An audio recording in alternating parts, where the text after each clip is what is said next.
doing, Ben? Nice to meet you finally. Yeah, well, I mean, it's a video call, but it's somewhat realistic. Hold on a second. Uh, Let me plug in my little mic here. yeah, no worries. I'm a very auditory person, so I like rocking the mic because it helps people hear me. Yeah, no, I totally get it. And There's then no I do point. have a guy behind me, one of our shop guys, fixing our gate right now. So if you hear people yelling or annoyance, that's what that is. Yeah, that's all good. I got a crane yard out in front of me here, so I there's know you had a crane breakdown recently, didn't you? So you know yeah. what's up. Oh, I know. We're still working on it. It's a pretty sensitive part, so it's no fun when you're at the mercy of shipping and trying to find the part. That's for sure. So So did you guys just sub that job out, or what ended up happening with that? yeah, so they got to go on Friday, so we have to just give it up. So we just got one of our friends in the industry to do the job for us, and they got basically the exact same crane. So it's nice that Oh, that's perfect. That's one thing I like about cranes is like we're competing with each other all the time, but we're also down to share work. yeah, yeah, and you need to, right, to be able to, it's give and take, and guys give you work that comes in handy, and it's nice because it's not like a huge burden to accept the work either, right? Where it's like with your customers, you want to make sure that you are accepting that work and taking care of them. Where the other guys, it's like, hey, if it's convenient, I'll do the job for you. But if not, it's no big deal. I'll just call the next, buddy down their train list, right? So Yeah, there's nothing wrong with that. So how I know that you guys are a very like are you the second generation in your company? Like, did your uh, dad found it?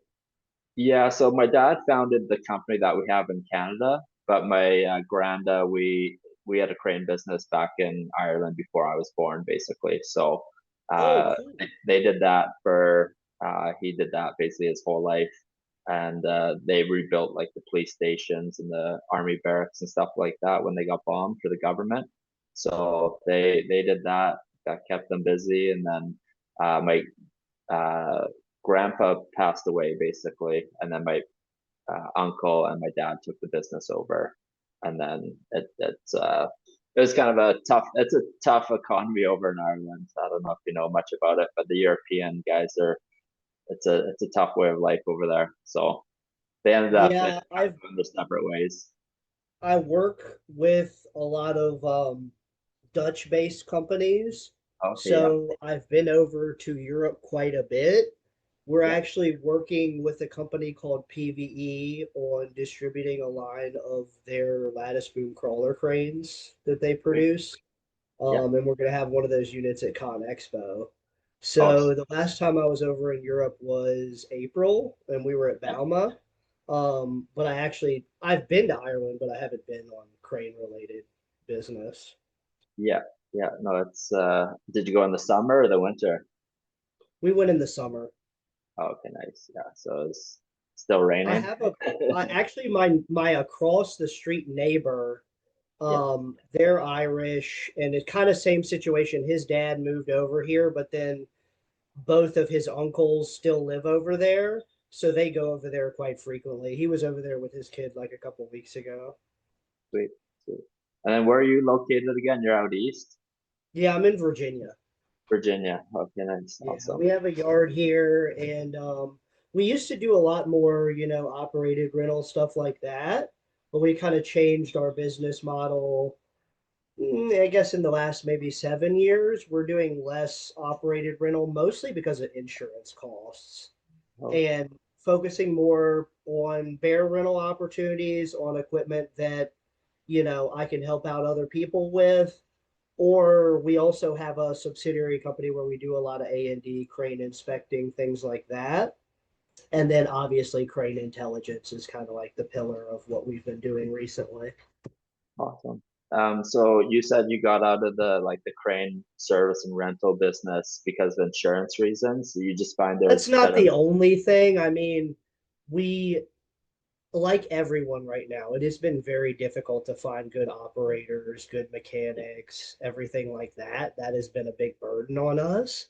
Yeah. And then we actually made some operational mistakes with one of our operation directors about 5 years ago. So we kind of used that as an opportunity to just kind of like scale down a little bit and like focus on like where we could provide the most value to the clients that we were already interacting with and move forward in that direction. In terms of our business in general, we've been around for over 40 years. So my boss started as a legacy American crane dealer, Okay. and did that for quite a while, and then was behind the development and bringing in the HC line of crawlers from Terex. I'm sure you're familiar with some of those.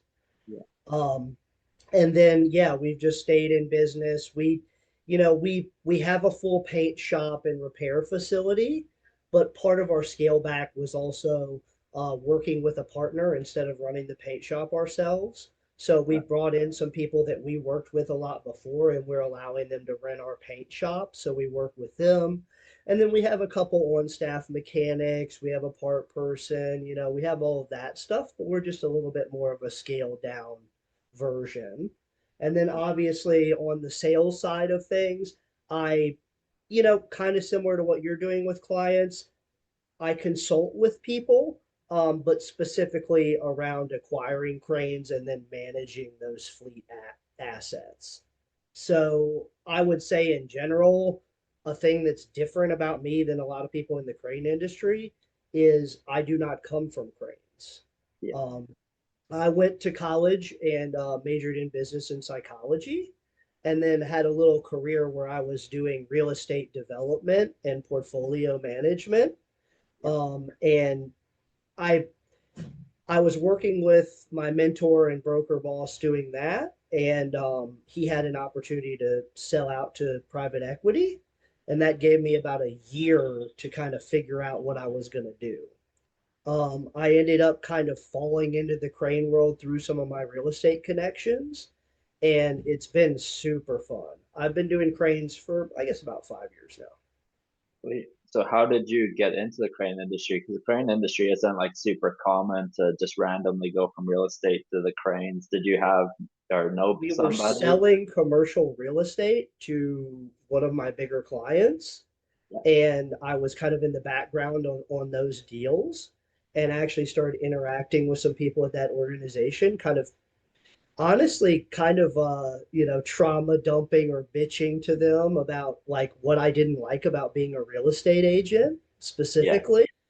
And they were like, well, you're clearly a smart person, you're used to selling high value assets, do you even realize what some of these assets that we own are worth? And I Yeah. was Yeah. kind of like, not really.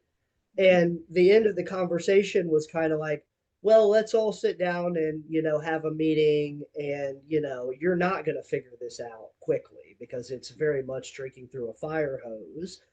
But if you have a little bit of money from other endeavors where you really could focus on this without worrying about feeding your family, then I think that, there's a big opportunity here for you to learn and grow.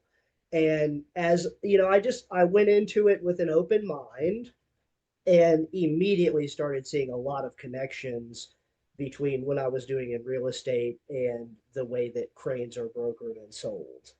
And I was very much trying to just focus on the learning process of understanding all of the cranes first and foremost. And Yeah. then once I got a grasp of that, that's when my wheels really started turning around crane intelligence. And we started getting to the back end and structuring that particular product. One thing that I noticed a ton in my network was there were a lot of insurance valuators, a lot of other dealers, and then also private equity firms who were out in the market space trying to acquire companies. They would Yeah. reach out to my boss and others to get, spot checks or market feels around what equipment's value was. I also noticed that when I was working with potential clients who were either off fleeting their equipment or looking to get into new equipment, there wasn't a structure really around the value of the equipment.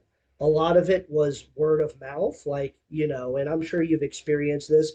you have a customer who says, hey, Simon, we're looking to get into this new crane and all fleet this particular unit.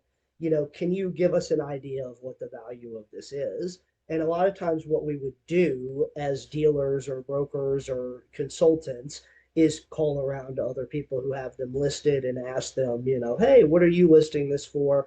Or maybe go back and kind of see what deals you had done in the past that are similar and kind of spend a little time and model it that way. And then have a verbal conversation with the customer around that. I saw a ton of room for improvement when it comes to doing that and creating a framework around that. And I also noticed a big issue around the emotion involved in the crane valuation and kind of Our that babies. that disconnect between like the gut feel of what that crane has done for you and your fleet and then the real valuation metric of what that is worth. And I think that it's tough to get to that sometimes with my client base because they are so skilled when it comes to the cranes. And Yeah, I'll be honest with you, and I'm sure you know this, a lot of what we do, it's a very masculine kind of pissing contest type of world. yeah, So, it's tough. And I notice this with a lot of tech related things in my industry too. It's like there's a lot of people who come in and they're like, I'm going to change your world with this technology. And they're like, how are you going to change my world? You don't even know what I really do. yeah, So yeah. that I never wanted to go into it that way with my clients. The main thing that I try and impart on them is, hey, you spend all your time running your rental fleets, doing these major, infrastructure projects, and you really need to focus your efforts on that. Where I come in handy and where crane intelligence is really crucial is I'm able to provide another layer of validation that really mitigates a lot of risk when it comes to these purchases. So it's not that I know more about anyone than cranes. It's that I know the market value of the cranes a lot more than anyone else. And I live in that world 100% of the time. So, you know, in selling and brokering cranes, it's a dance, but I noticed that a lot of the valuations and a lot of the numbers that are being thrown out, they're being put out there by another dealer who has a stake and a position in the thing that they're valuing. I really wanted to provide a resource where it's like I'm providing that information to my client base and I am not attached to the deal. Like Crane Intelligence is not any kind of listing platform for cranes or anything like that. It's just a way for people to get data around real time valuation. And I do that for a lot of insurance companies when it comes to total loss, reports. That would be Yeah. one segment.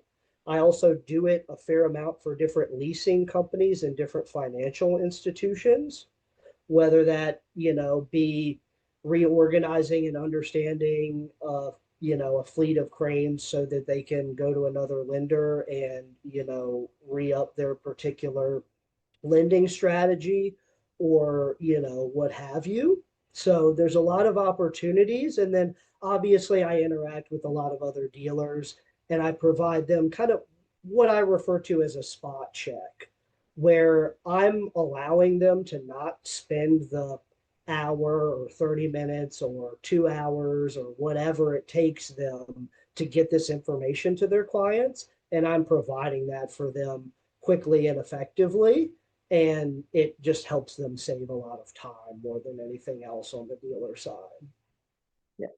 Do you find you come up with like resistance of, obviously guys have owned the crane or they kind of know the market. Like I find in the crane industry, it's a very interesting industry when it comes to like not just like, I don't know how to say it politely, but like this know-it-all attitude where they're kind of like, oh, I don't need a new technology. I don't need uh, what you're offering because I already know the market. I've been in this industry. I know these type of cranes. I'm specifically looking for this type of crane because I know it's a hole in my market kind of thing. Do you find guys are just kind of brush off crane intelligence, or are they open to it and being like, oh, this is an asset to help me make a more educated decision? I definitely have resistance to it. And I think that that is, a through line in our industry around, a lot of us who do this, we're very motivated, 100% in people. And what I try and communicate is I'm not telling you, that you couldn't do a lot of this for yourself. I'm just providing another layer of, risk mitigation and information here that could really help you avoid a mistake. Because I know a lot of the people who have resistance have also made mistakes in the past when it comes to acquiring cranes. So it's like when you ask them that, you're like, so you've never bought a crane that you thought was a good value and then you got fleeced on? Like, I Yeah, think most of us have been in that position. So it's yeah, like, adding this extra layer, maybe that reinforces that you're the man and you know everything and you can do my job. And that's even better, you know? But if I bring something into the mix that allows you to have a conversation that changes your trajectory for the better, yeah, then going down that road is 100% worth it. And then I think another big part of the value that I bring to the table with Crane Intelligence is around a lot of the mergers and acquisitions that have been happening in our space. And, a lot of companies are being traded, absorbed, bought, and sold, and they have pretty extensive fleets. So I help fast track the valuation on those assets so that the financial lenders who are doing the back end of a lot of those mergers and acquisitions feel yeah, comfortable with what's going on, and then that process happens quickly and effectively. So I will say, when I came out with this concept and I was talking to a lot of my mentors in the industry, they were very hesitant and resistant to this because they were like, we do this for ourselves all the time. And Finn, you haven't been yeah, doing this forever. What value are you going to bring to the table? And then B, their other biggest thing was there's so many things that go into this that it's not something that you can template or put into a workflow. It's so individualistic that there is no flow. And yeah, that really livens me up because being from real estate, everything is situational in real estate, but that doesn't yeah, mean that we don't have a format to do these things. And, that's the main thing that I wanted to get to with my clients is when we're being unrealistic or we're being emotional about these values, that doesn't translate to you off fleeting your thing quicker or moving in the direction where you want to move with your business or your fleet. By yeah, defining where the market is on these individual assets, it allows everyone to move quickly. And then everyone's moving in the direction they want to move in instead of, you know, reacting from an emotional standpoint or what have you. yeah. So is Crane Intelligence like a website, and then, or is it like a business where they go to you and ask for these kind of Yeah, I can evaluations? get on here and like screen Yeah, share and yeah, stuff in a yeah. little Let's bit. just But yeah, it is a website. So the way that I have been doing it, up to this point is I have been working on a retainer basis or a per report basis with a lot of other dealers and financial institutions. So I have a landing page where they can kind of go and see what I do. yeah, We're making it completely live on January 1st, where you can go on and completely interact and request your valuation, do everything like that only through the interface. yeah, But at this juncture, the way that I am doing that is, you know, I have a landing page where people can go and see what I do. And then I'm having a one-on-one with them, a call or an email where they're saying, hey, I want these units evaluated. If it's a client that is reaching out to me multiple times a month, that's when yeah, I'll usually have a conversation with them around putting me on a small retainer and then yeah. just being available all the time. And there's different levels of reporting. Let me figure out how to screen share here that I can start doing it. Yeah, it's just bottom. bottom center, the green button. There we go. There we go. Okay. Yep, I So can see. let me go in here. So can you see my screen? Yep. So this is kind of the landing page. Here you'll see kind of the live market data. These are just market indexes around active listings that I'm aggregating that are within my network, risk level of those individual assets, average deal size that we are, looking at, when it comes to valuations, and then a volume, what the amount of equipment within the last 24 hours that we are evaluating or looking at.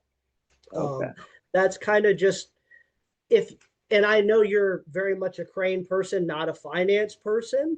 Yeah. In a nutshell, I would say what I'm accomplishing here with Crane Intelligence is kind of like if a Bloomberg stock terminal and Kelly Blue Book had a baby. Mhm. I want people to be able to understand what their assets are worth, get buy and sell signals based on those assets, and kind of refine and understand their fleet picture, because I did notice, and I feel like this is maybe getting compounded, we all make a lot of money and put a lot of money back into our fleet when it's time to off fleet units. So Yeah. like I just wanted to make that process a little bit easier, and I wanted to make managing those assets easier for everyone as well. Yeah. I have developed kind of an enterprise level of the software as well, which Yeah. will allow my clients to subscribe monthly, and then they will obviously have their own complete portal and dashboard where they will be able to organize cranes, attach service records to those cranes, and then have interactions with a team. Right now, because I have been defining this and coding it over the last year, I've been doing it more on a per report basis, and that's mostly just because I need to have that final hand. Yeah. I did some math and looked at the overall market, and I figured it would take me about a year of daily active benchmarking and databasing to get to where I could just let this thing go free to everyone. And I'm not quite at that point yet, but we are getting there. In terms of like active deals or what have you that I have looked into, I have a database of about 54,000 individual cranes. And a lot of that information is either aggregated listings that are shared amongst the dealers network or publicly listed, or they're actually finding. I'll partner with different leasing companies, different financial institutions, and I will do valuations for them in exchange for them anonymizing their past deals that they have financed. And Yeah. then I will plug that into my backend database. And that helps me create a lot of useful benchmarks around the real asset values. Yeah. Because I'm sure you're aware, a lot of cranes that are listed on the marketplace are listed very high, and then there's different bands according to the value of the unit. Yeah. But obviously, you're not going to lie about what a crane is financed for. So Yeah. that's a good way to determine, and I can cross reference as well. If I get a deal from a financial institution that they've run up in the last year, and I see the specifics on the crane, it's very easy for me to double check that with my internal database. And then I can split the difference between the ask price and the sell price. And then that becomes a valuation benchmark that I take into all my future valuations. Um, so yeah, this is the landing page. My spiel, shtick, whatever you want to call it. Dealers provide useful input, but that input's naturally shaped by their position. Our role at Crane Intelligence is to independently verify the market value so that everyone has an unbiased view before making these capital decisions. I mean, I think regardless of how you feel about if you could do this yourself or what have you, we all know that risk and liability is huge in our industry. And we take safety, very seriously, as we should. Yeah. So I think people should also take the decisions they're making around purchasing equipment in the same light. I mean, you know how easy it is to be over your head when it Yeah. comes to a crane decision and a purchase, and we've all been there. So, like, if I can help people get to a point where they're confident in a decision, that's really what's important to me. And then I think the other thing that we do at Crane Intelligence that is different is we're not analyzing the wear of these units based on the amount of money that an owner has invested in the crane. That's important to us, but we're evaluating how much life the crane has left. And so it doesn't matter how much money you put into a crane if the person on the other side, if the value isn't there for them, you're not competing against the amount of money you put into it. You're competing against whatever else is out there for them to buy. So I think that's a big thing too. It's like, defining that wear score of the unit so that you can know how much life is left. And that's kind of in a nutshell how I score a lot of these cranes. I have a deal analysis and a wear analysis. And the deal analysis basically tells you at a certain value if a crane is a good buy. And then the wear analysis tells you, within a metric, how much remaining life is available for the unit. And I score those from 0 out of 100 to 100.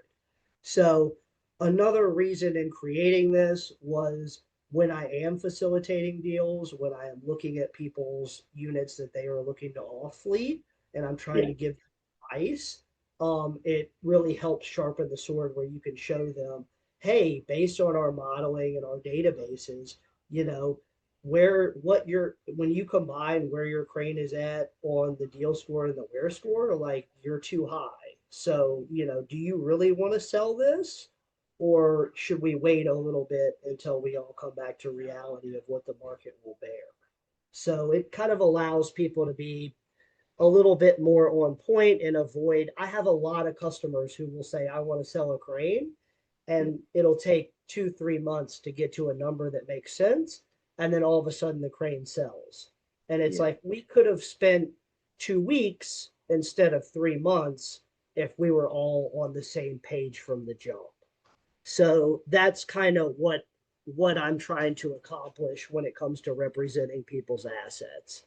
Um, so yeah, we just have a little tally here about our total accuracy rate valuations we've done, and then real time analytics around the amount of equipment that we've valued. When you go into the site, you can select that you want to report, and then I have different types of reports that you can order. Um, And as I said, I also work on a retainer basis. So it's situational. If I have a client who doesn't fit in these 3 boxes, Yeah. we can work it out. But this is a good way to kind of like explain the different tiers of what I do. The most common one I do for the dealer network is the spot check, and that is just an FMV range estimation. So I'll have an auction range, a wholesale range, and then a retail range for the crane. For $250, I'll do up to 5 cranes, and then I'll give you 2 to 3 comps per crane, and then a one-page summary of each crane, and then I guarantee those within 24 hours. So that's a good way for people who are dealers or people who are out there like looking at taking in a trade to pass some of that information off to me, take the load off of them, and then they're able to get that real time data on those. And then, I also have a lot of people who are out there buying units who will maybe go think about going to look at a unit. Maybe that unit is a little bit overpriced. They don't know if they want to take the trip to do the inspection. They'll use that spot check from me also to say, hey, give me some comparables to back up, so that I can go into this transaction and we can both be on the same page of getting this person down. Or, maybe it helps them realize that they're undervaluing the unit that they're selling or what have you. So, like when people are in the discovery process, when they're looking to buy cranes or looking to off fleet cranes, a lot of them will hit me up for the spot check because it just gives them that that extra layer of validation, I guess you could say. And then the middle layer is what I refer to as the professional reporting. And that is per crane. And what that is, that's a defensible valuation report. So that is a financial institution or insurance grade report that is a 3 to 5 more in-depth PDF. And that gives you 5 verified comps. It gives you the deal score and the where score, and then it gives you regional commentary, like essentially what the regional index is for what the crane is going to do according to the current market activity. And then obviously those are you know fully backed and signed by the analyst. And then when you get a professional report, I'm also on call obviously to discuss the findings of that. And then the third option is the fleet valuation, and that's anywhere from 2 cranes to 50 cranes. That is a complete in-depth professional report for each of those cranes. And then it it's a little longer of a turnaround time. I set that to 36 to 72 hours. And then, we have a mandatory call to go over those options, and that's 14.95. So those are kind of like my tier breakdowns. I will say that if you're ordering a spot check from me and you want to have a verbal about it and you're like, hey, I don't agree with this comp, or can you provide me some insight on this? I'm always available, to have a chat and kind of go over it a little bit more as well. And then obviously I'm open to helping people, off fleet their assets. But my big thing is I don't want this to be a situation where people feel that the whole, you know, point of this is me trying to leverage selling their cranes. I want people to have the market intelligence around what the values of the cranes are, and that's really like my kind of autistic hyper focus, is just like constantly mining this data and understanding what these cranes are worth, and it just lights me up and it's like a ton of fun. So that's really what I'm trying to do for people, is just provide that outlet. And then, like you, when I'm consulting with people, I obviously have an enterprise level of this where I can bring people in and they will have their own dashboard around all of their assets. When you request, a report, and you're going in and, getting me to do a report for you, um, you can, here, hold on, let me,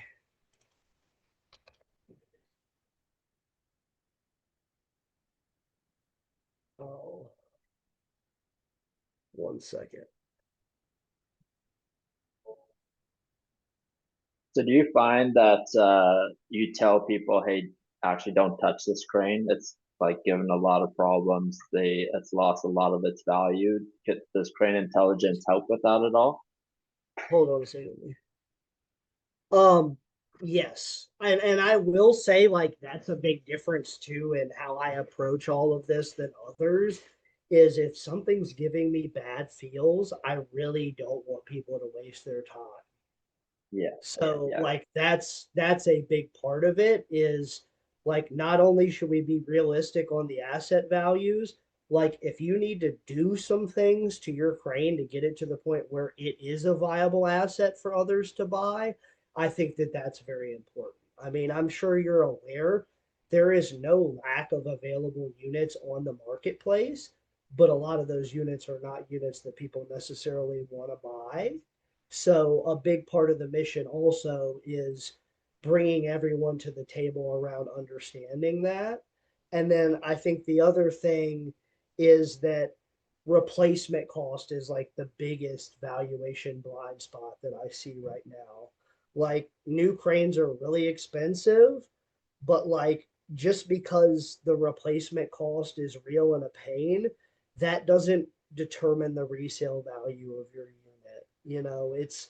It's not, I guess I'm trying to verbalize this. It's replacement cost, it's not like an internal issue. It's the market value is the external truth. I think that a lot of my customers think just because buying new cranes cost a shit ton of money now, that means that their crane is then worth a ton more. And a lot of times, no. The unit that you're selling is only worth what the market will bear. And I try and get people to, understand that. But yeah, I mean, I did. We can go into this. I sent it to you.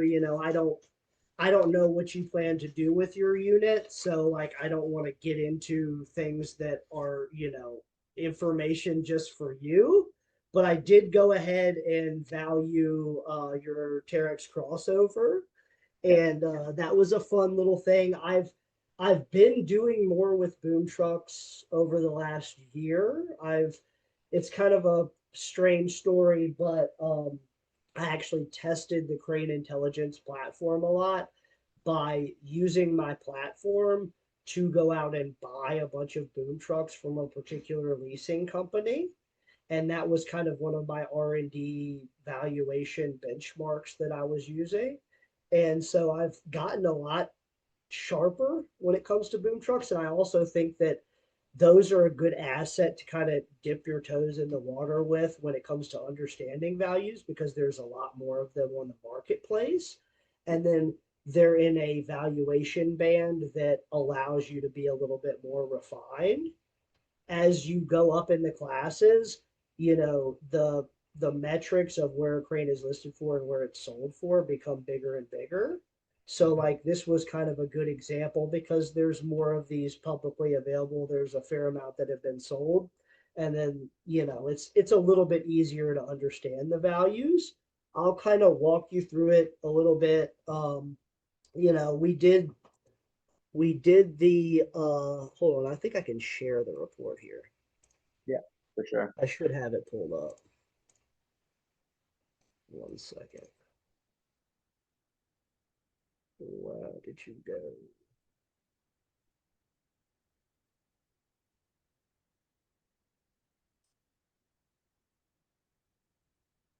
Okay, here we go. Can you see it? Yeah. So this is kind of an example of a typical valuation report I would provide people. I did go a little bit more in depth with yours because I wanted to see this isn't like a spot check. This is a little bit more in depth. But yeah, I prepare the report. It's very similar to a real estate comp report where I'll have an executive summary. So Yeah. that explains the unit that you've asked me to value. And then a little bit more about the specs of the unit. So it's a 2015. You have 126 of main and then a 32-foot jib plus the pencil jib. You reported that it has 9,500 hours and then 11,500 truck hours with 120,000 miles. The executive summary just kind of states what we get into more in depth as we go down further in the reporting, that the fair market value of this unit is retail is around 495. We see a valuation band range of 455,000 to $535,000. So we go down further in the report, you can see the crane overview. That just kind of gives you a little bit more of a broken down of what you had provided me around what the crane is. Yeah. I would also say that I do ask clients, and we have a portion of the when you are requesting evaluation where if there's something pertinent around the spec of your unit that you feel needs to be delineated, you can provide that. And then same goes with a lot of the service records. Yeah. I did try initially to build an algorithm that would automatically import those service records and then delineate them against the database to provide me insights. Yeah. But as you know, there are so many factors to that that now when people are providing me the service records, that's when I sit down and I get into the meat and potatoes of it and I go through those manually and then calibrate that with my valuation. So that's not something that is just being spit out and generated in any way. I'm going deep in depth on those service records to kind of try and provide more insight and really tee up people who are coming to buy something. Um, the main things that are really important to me are obviously when the last annual certification was on the crane. You know, if the crane is actively working, we all know that when cranes are down, that the longer that they're not being used, the more gremlins pop up. Yeah. So a lot of it is also identifying that. And then we all know acquiring cranes, you know, you shouldn't not buy a crane because of the location that it is in, if it is the right crane, but it is also hella expensive to move cranes. Mhm. So I like to keep that in mind too, where it's like you may have a really nice unit, but it may be worth less just because there's a higher, higher incident of units that have been sold or available in that particular region. So I try and communicate to my customers as well, where it's like, hey, you may be able to get significantly more money for this crane in Chicago than you would if it was in Houston. So I try and communicate that as well. After the breakdown of the crane overview, I kind of get into a valuation summary. The valuation summary is amalgamated based on current market data. So that's why you see the little parentheses Q4 2025. Yeah. Um, I don't, these values, especially with tariffs and the price of replacement, they fluctuate quite a bit. So I want people to know that when we're doing these values, you want to get a value, in a particular financial quarter for the year. And then if you're circling back and you're saying, maybe 6 months later, you're like, okay, we're ready to do something, get me to reevaluate. I'll do that for free, and we can just make sure that we're still spot on. So what's So what's the 50 out of 100 the deal score? Can you explain that? yeah, so the deal score and the where score framework, I'll kind of get into that a little bit more. So the deal score is obviously 0 out of 100, and that shows kind of how attractive a value is compared to what the current market is going to bear. So you didn't obviously give me a price that you wanted for this crane. So I did a valuation that provided these bands. So it's saying at $495,000, it's a 50 out of 100 when it comes to the deal score of the unit. So that's comparing against other similar models, manufacturer behavior, age adjusted expectations, and then what's on the market at a given time. And then, as I mentioned, the wear score, that is kind of how much usable life that the crane has left in it. So that every crane starts at 100, and then points are deducted based on hours, age, and then conditional requirements. And then hours carry most of the weight in that, but obviously maintenance history matters a lot as well. If your crane isn't within current annual, if it is a crane that isn't supported as well on the parts side of things, all of that goes into the wear score, and it starts at 100 and then goes down. So on your particular crane, you know, we have a 50 out of 100 on the value score, and then a 63 out of 100 on the wear score. And like why these scores matter in a nutshell, they turn these kind of noisy comps that are just numbers into more of a, a clarity for people in the marketplace. So it kind of allows them to know when to push or pause. And it's just an easy snapshot way to understand kind of what you're working with. And then along the lines of the deal and the wear score, we get a confidence level on the crane. So I would honestly say if the confidence level is below 50, that's one of those situations where it's like, hey, we need to reframe this, or maybe we need to do some repairs to get the wear score up or something like that. Down below that, the same thing I was telling you about the 3 lanes. Those are what I refer to as the secondary market values. So you have the retail rate 525, the wholesale 480, and then the quicker sale 450. So realistically, listing this around 495, that's striking that middle ground where you'd be able to get out of this crane relatively quickly, and then you would you would do pretty well with it. So we go a little deeper after that into the usage and the wear analysis, where we just talk about the year of the unit, the engine hours. We use 1,000 hours a year as a baseline. I know that that obviously varies a lot, but that's kind of the defined thing in our industry. So that's what I like to do. And then something's not going to really be utilized 95% of the time, but probably realistically more 60 to 70% of the time. But I like to base it on a utilization rate of 95%. And then that gives us, combining all of these, it gives the remaining life estimate, which is saying about 55% left on the life of the crane. So that remaining life estimate is really useful when it comes to dealing with financial institutions. They are making it more and more difficult to loan money, especially in the US market share.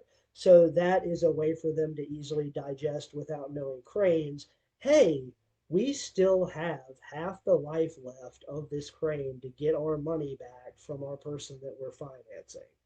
This makes a good decision. And then as you get into the live market comps, I gave 4 comps. These are all active listings. I actually had a buddy in Texas. He's selling a 8,000 crossover right now on a T800 down in Dallas. So Yeah. one of those is his listings. Another listing is in Saskatchewan. And then I tried to, when I'm doing the comps and I'm scraping my databases, I obviously will try and find comps that are regionally close to what the customer is has, and then also specs, etc. It's not a perfect world. It depends on the crane. Obviously, as you move up in classes as well, there's a lot less comparables. But I like to include those, and I also like to make the live market comparables important, because that really gives customers an idea of what is actively on the market regardless of the price that they're asking, so that they can get that signal. If we were doing this crossover and this thing had, half its life left, it was a good number, and there was like, only, you know, 2 of them listed in the entire country, that would give you could go and see that and be like, oh, there aren't many comps. So that gives us more opportunity for arbitrage when it comes to the value of the unit. And then that also increases, people's eyes on the unit, and, maybe would convert into a sale more. And then kind of at the bottom, I go into a little bit of a regional market overview that I described earlier in the call, where we talk about this particular segment of cranes, and just typical sales cycles, liquidities, pricing trends, etc. And then at the very bottom, I have an analyst commentary. So that is just like a little bit about where we're at in the listing band, the insights that we have from the comparables, and then, recommendations around the crane. If there was something that needed to be done to the crane maintenance wise to encourage a sale, that would be provided in the analyst commentary. And then we have a conclusion and strategy, where we recommend an action for the client. So for you, we're recommending that you would list this crane around 535. We would expect that you would sell it around 495. And, if you were working with a broker on this unit, you would probably work with them where they would net you 475. So if you were working through a third party, that would kind of be the bands around what they would expect to be compensated for on this crane in a brokerage opportunity. So that's kind of like the net target with them. I would not take, I wouldn't take less than 475 for the crane is kind of the takeaway. And then obviously when I do it, I sign it for all my clients, and then if I'm doing it for dealers, it will be like you see Crane Intelligence Platform in association with whatever dealer that I'm working with. For a lot of the dealers that I'm on retainer with, I will also white label reports. So if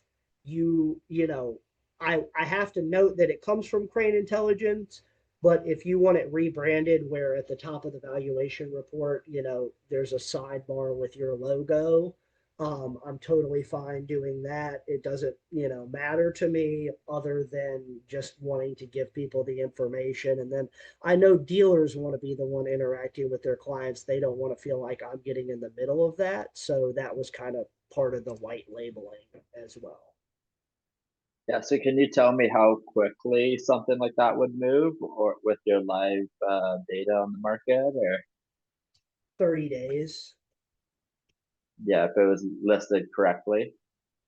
Yeah. Yeah, 30 to 45 days, like on average, if it's listed, correctly. Like I said, a thing with the boom truck sector specifically is there are more units out in the marketplace. So there are more opportunities for buyers' eyes to get a little bit distracted. So yeah, sometimes that adds to the length of the listing opportunity. But then the plus side of that is there are a lot more companies and organizations that can utilize this crane. So you have more available people out there in the marketplace that could buy it. So, it's always a double edged sword. You could have a really high value crane that only three people in the country could need at a given time, or you could have a crane that, like, there's a shit ton of them out there. And that's distracting people. But then again, there are way more people that would be interested in that asset anyway. So it all kind of comes out in the wash essentially. so how do you find with the financial institutions, say like this, I'm a young guy, I'm buying my first crane, starting my business. I want to buy this crane. Can you kind of relay the numbers to be like, hey, this is what the financial guys are going to charge you, or maybe you're just too out to lunch. Yeah, they're not even going to finance you for a crane like this. Oh, 100%. And like that was a big part of why I got into crane intelligence too. When I was developing it, I had a customer that I was really close with who was building his fleet. And I had options for him on the table when it came to being financed by the crane, but he obviously wanted to work with his local bank that him and his family had worked with forever. And a lot of these banking partners, they understand numbers, but they don't understand cranes. And this Yeah, particular asset that he was acquiring was it was a Manitowoc 2250. And it's a pretty big class crawler, but it was a lower hour unit that would make my client a lot of money. His financial institution, they were kind of stalling that deal just based on the age of the equipment, and I knew that it was a really good buy for my client. So by utilizing Crane Intelligence, I was able to go in and have a meeting with his preferred financial institution and then get them on the same page that we were on so that they would underwrite the deal and we would all be happy. yeah, yeah. Because I found that even just selling our own cranes, that we've agreed on a price with the buyer, and everybody's happy. But the banks aren't happy because they just don't understand the value of the crane. Like they are a lot more informed on the value of the trucks, but sometimes they like, especially for a older used boom truck, they might not even give you much value for that crane at all, and just give you the value for the truck if it's kind of 10, 15 years old. Do you Yeah, I find that do happens notice, a lot, and or? I feel like that's getting more difficult too. Like I know that financial institutions are a little bit clammy, but that's also part of, why I created this platform as well, is just getting everyone on the same page. And I do also work with a couple financial institutions who underwrite a lot of crane deals.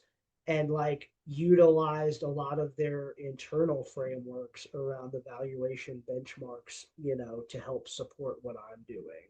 So it's really a hand in hand kind of strategy around framing what this equipment is worth. I will say though, it's like anything. Some lenders are more aggressive than others. Everyone has their own lender network and their own relationships that they want to abide by, and different organizations are comfortable with different amounts of risk. So that's just, a game and a cost benefit analysis that each individual operator or owner has to go down the rabbit hole on their own. But beyond that, it really does help people get on the same page. And then a big way that I think that my place in the industry is helpful is I'm able to communicate and kind of bridge that divide between crane people and finance people, and help the finance people understand what the value is, and vice versa, help connect everyone. So it's like I can get everyone to the table together in a way that others can't, and I'm not emotionally attached to the assets in any way. And I think that that is a huge advantage.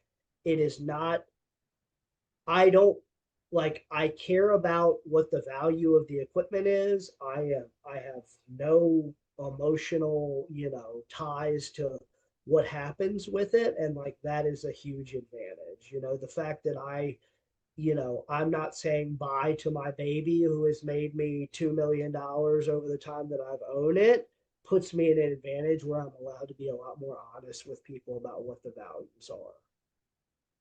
Yeah, so how do you find the back end then of the financial, like kind of how does that discussion go when they say, hey, it's an older truck, we don't see the value, the buyer obviously sees the value, we don't.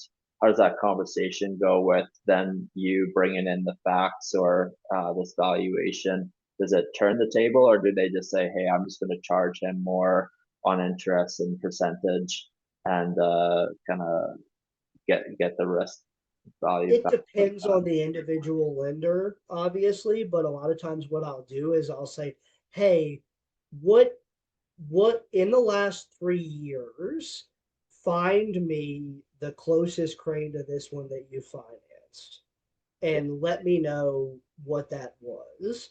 If they provide me that, that's when I'll utilize that, and then I'll go in and I'll create a valuation report for them, and then we'll get on a call and we'll hash it out.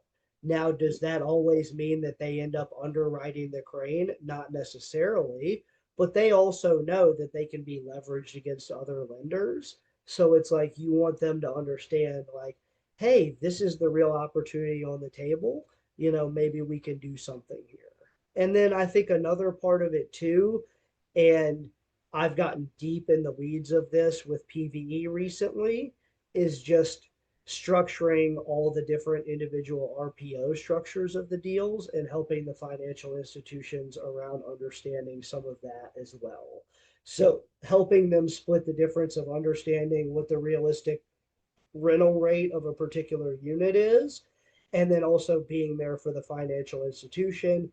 I have been on a lot of deals where it's like, my customer wants to do a longer term lease RPO situation, and maybe the financial institution isn't super into that idea initially. But then after we do a deeper dive on the report and get into it, they understand that, even if their customer doesn't convert, this is a liquidation event opportunity that is basically the same as them converting, and the network is already there, so might as well just run it up and make the deal happen, type of thing. Yeah. Do you use much AI with this? I know I was talking to a guy last week, Philip. He's from KC.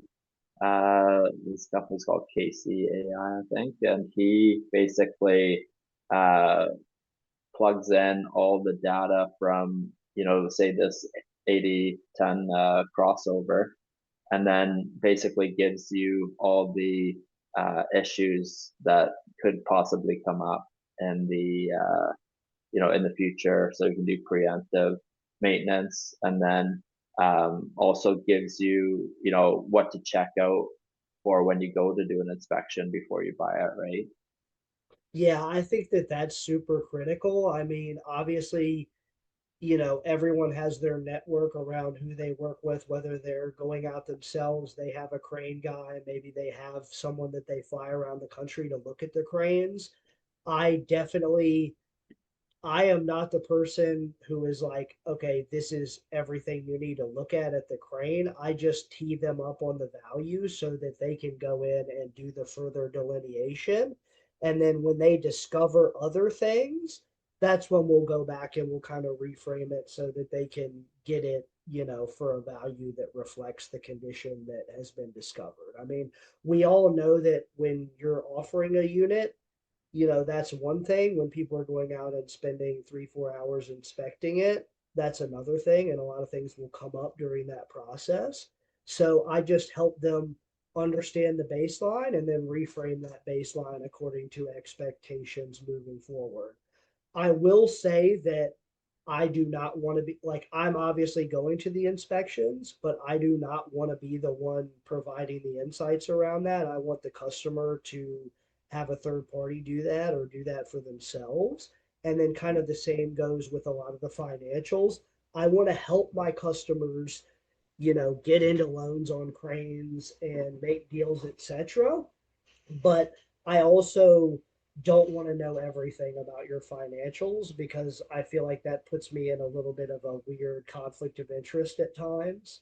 So my main goal is just helping people get into what they need and then, advocate for themselves with different lenders, but also back up the lenders and then, also back up a lot of people who are out there, making acquisitions and trying to understand the bigger market. You have to be careful with it. But I did interact with a ton of venture capital firms when I was in real estate. So it's easy for me to speak their language and understand what they're doing. So they really like Crane Intelligence as well because it's a way for them to understand this stuff on a value basis that takes years and years and years and years and is a very tight knit community. So it just really frames things so that they feel confident in what they're doing. Awesome. Well, looks like you got another call here in the next 5 minutes, so I'll let you go. And yeah, it's a pleasure talking to you, Finn, and nice to meet you. And I'll definitely be following Crane Intelligence along and let me know any updates that you guys have Please with do. the. And sorry if I was a little bit long winded. I get a little bit That's all excited good. about these things. But Yeah, yeah, if you ever have like an opportunity where you're looking to get a value on a unit, hit me up. yeah, I'm here for you. awesome. And like I'm always down to get on a call and kind of discuss these things with potential clients and help people understand what the market values are. I mean, that's why I'm here.